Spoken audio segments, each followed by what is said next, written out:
Matthew, Anthony and Charu, Pragya as well.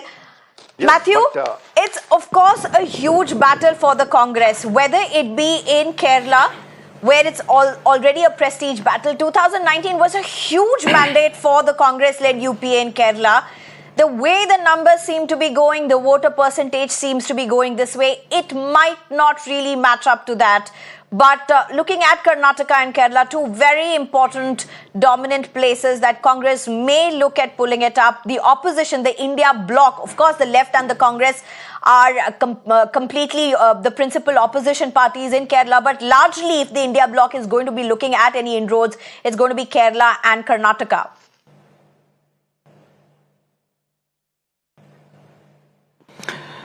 Good evening, Shreya, and good evening to other panelists as well as to the viewers. One thing which I can surely say with a lot of confidence is that we are winning hands down in Kerala and Karnataka in this election, because the manifesto which we have delivered is a revolutionary manifesto which addresses the failure of the government towards the people. So the unemployment issue is addressed, the price rise issue is addressed, the social inequality is addressed, and that's exactly the problem of the people, because this is the people's manifesto. These are the voices from the people. That exactly gives the confidence that we are winning this hands down in Kerala as well as in Karnataka. However, as a democracy, for any political party, the numbers which are not coming up for the elections is a concern. Yeah. Yes, Sneha?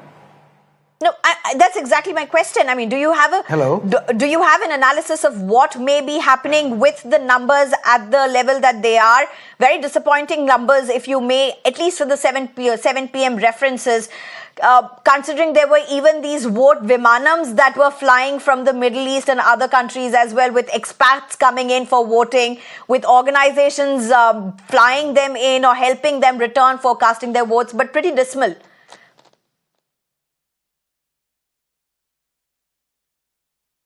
See, the vote numbers, we have not done an analysis because it's too early to do an analysis.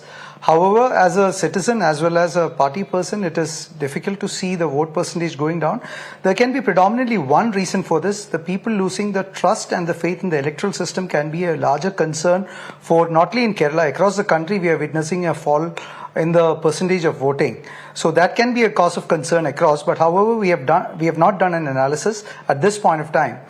And as a democracy, it is important for all of us to have an increased vote percentage for the people to participate in democracy, so that their voice and their representation is being met. Right.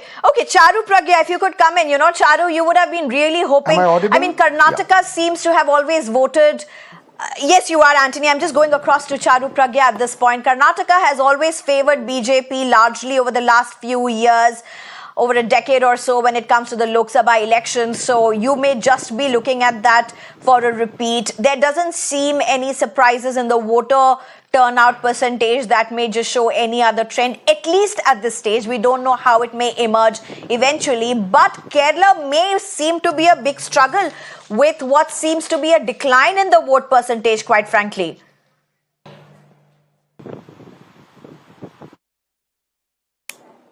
Good evening. I think mostly we need to first remember that Bharatiya Janata Party is a cadre-based party. We are a party which works very hard for every single elections to ensure that the voter lists are taken care of. We have a system of Panna Pramukh, and we and our cadre are going to ensure that maximum number of votes are given. That being said, at this point of time, I believe that everybody who is making the effort to go out and vote is voting for Vision 2047 that Modi ji has given us. Everybody is voting for the report card of Bharatiya Janata Party that we have been asking for votes with. We are talking numbers here. We are talking concrete facts here. We are talking about a country which is changing right in front of our eyes, and the next generation can see that happening. The first time voters are siding with Prime Minister Modi. So at the enough said, I believe that whatever is the voter turnout, more than 50% of it is going to be in favor of Bharatiya Janata Party. Now, that being said, at a point like this, globally and even nationally, the trends when the voting percentage drop seem to suggest that everybody is happy with the incumbent. There is no anti-incumbency.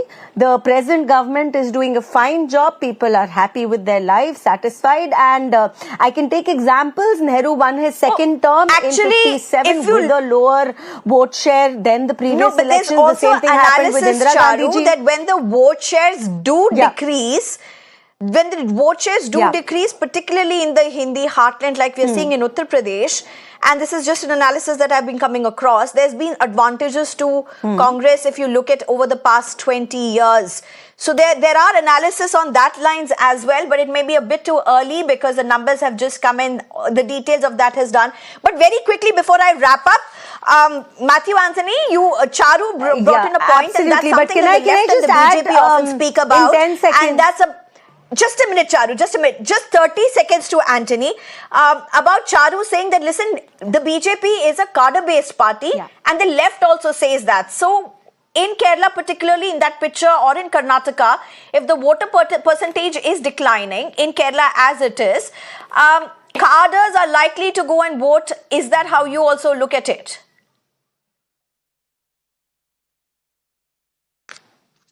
India was shining in 2004 and for BJP, and we formed the government. So June 4th, 2024, you will have the answer for that one. We will form the government. And we will have the MPs from Kerala as well as from Karnataka. Right. The people have realized that the Prime Minister is a habitual liar. 15 lakhs to the petrol prices, to the LPG prices, to the dollar prices, to everything. There is absolute lie and blatant lies with no conscience and with no intellectual integrity. The man has been lying to the people of India, and people of India have realized that lies which they have been gone on. So the people will reply through the ballot, and that's what we are going to see on June 4th, 2024.